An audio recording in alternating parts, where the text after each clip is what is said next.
fleet managers looking for ways to minimize fuel costs? Even small gains can lead to significant savings. Download our fuel savings strategy guide today for 80 actionable tips to boost your fleet's fuel economy.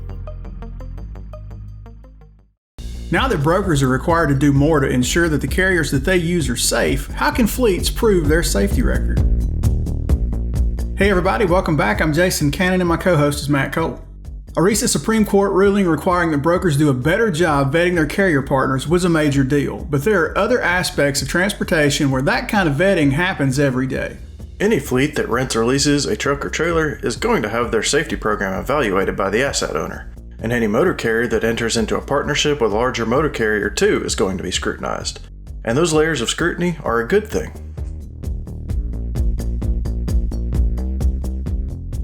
I worked on the industry side for many, many years, and I had a team that actually that's exactly what they would do, is you want to make sure and vet out who is going to be touching your freight. I mean, because we all knew that there is that potential of liability. So now with that being opened up, it's really no different.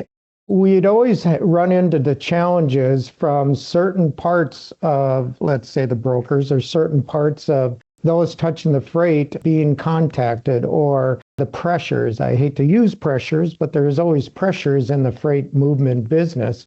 Well, now by adding in that liability component or that puzzle piece, I'm hoping that it will really ease the stresses that are out there. And by easing those stresses, it's really going to open it up by saying, okay, we all have a part of this pie. The fingers are all in this pie right now. So because of that, it's my opinion that I think we're going to see things flow, hopefully, a lot easier and a lot better. Being in this industry for 40 years now, my opinion is absolutely. I think I'm with you. 100% with you. I think this is a good thing. I think it sort of brings everybody into the same playing field. I think no longer is there a position that, hey, how would I know? And that's where, as now, as somebody that supports the technology field, that there's advantages to this. And I think this is where people have to rely on their technology, taking the technology front, no different than what we provide at Motive, and the advanced technologies to really help them manage it. And because of that, you're going to see improvements with carriers. I think they'll be smarter. I think they're going to be better business people because of it. And at the end of the day, they're going to be way safer. And that's how you're going to combat some of these liabilities or even these rate increases. So how does a carrier make a case that it is a safe operator, especially if it's one of the 80+% that aren't even rated by FMCSA? Well, that answer lies in technology integrations. Obviously, there's a lot of parts to this machine. So that being the machine, it's key.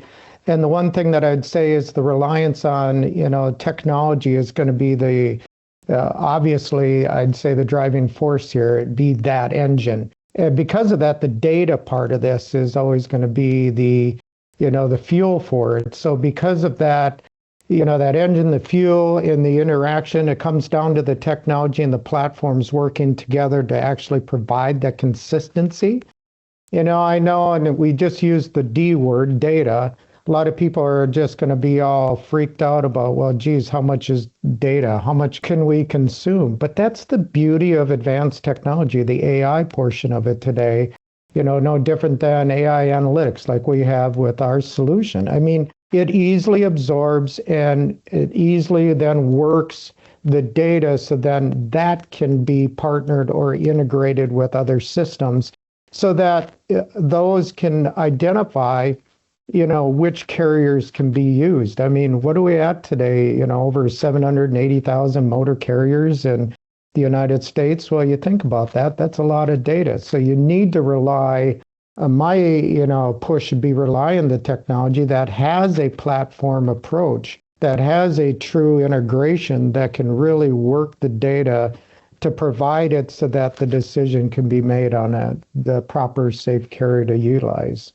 Gary says that technology and data could wind up being the great equalizer for smaller carriers when it comes to proving their safety history against their larger counterparts. Let's be honest. I mean, there are a ton of great, safe, small carriers out there. A lot of these small carriers are already utilizing the technology approach. So, I'll still go back to that driving force here.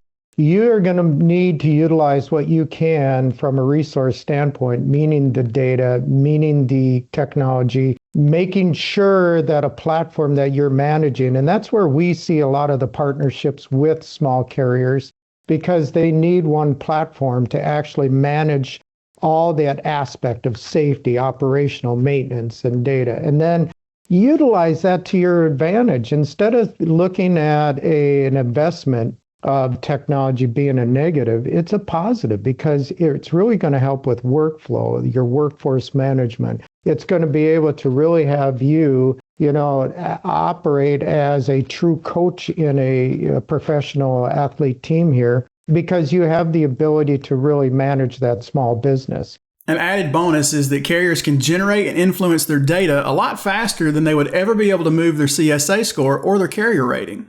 Be honest, the majority or what we have been used to is sort of that, what I'd say regulatory front. It's the CSA data. It's obviously the scores, the conditional ratings, or the rating system process. But we know that the driving force of all that is your on-road performance. And let's talk about it. You got the great carriers that are in a great standing, but then you also have the carriers that do have some challenges in their on-road performance. And then, of course, you got those that are very, very much challenged. And we see that in the news all the time. That being the case, I still believe a lot of that regulatory data is going to be the fall on. But let's be honest, too. You got insurance process in here. The insurance are doing more on the behavioral side. So you still want to focus on changing your performance by improving your performance.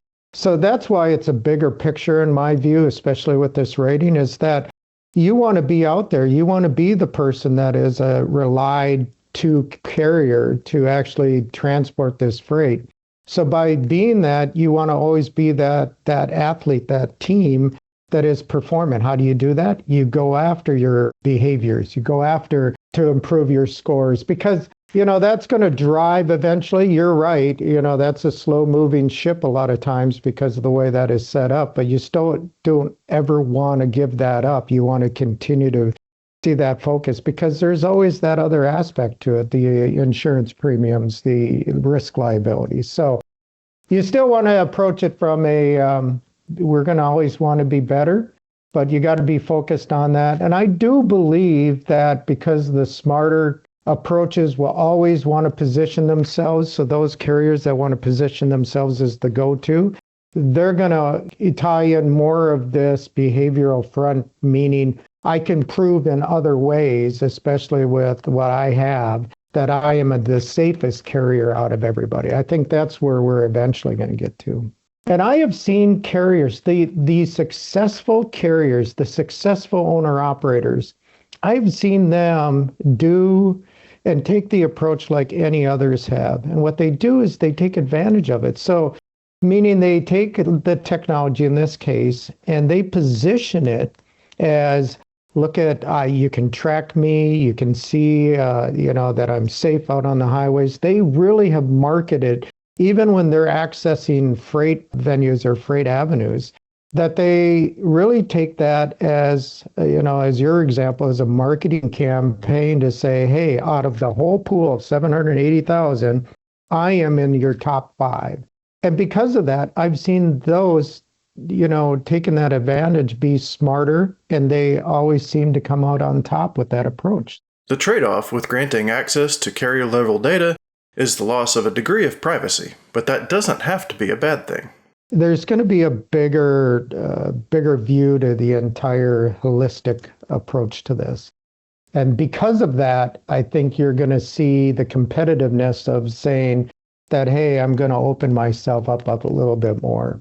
I always try to look at the positives of anything that comes out or changes in the industry. And I think this is one that I believe will probably see some doors of those being more transparency through the transparency, but we'll see, even the changes of no longer are we going to be running night and day against hours of service to get the freight in so we look good.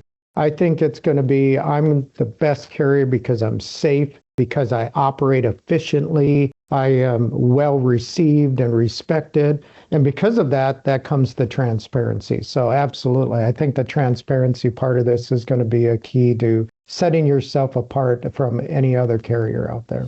That's it for this week's 1044. You can read more on ccjdigital.com. While you're there, sign up for our newsletter and stay up to date on the latest in trucking industry news and trends. If you have any questions or feedback, please let us know in the comments below.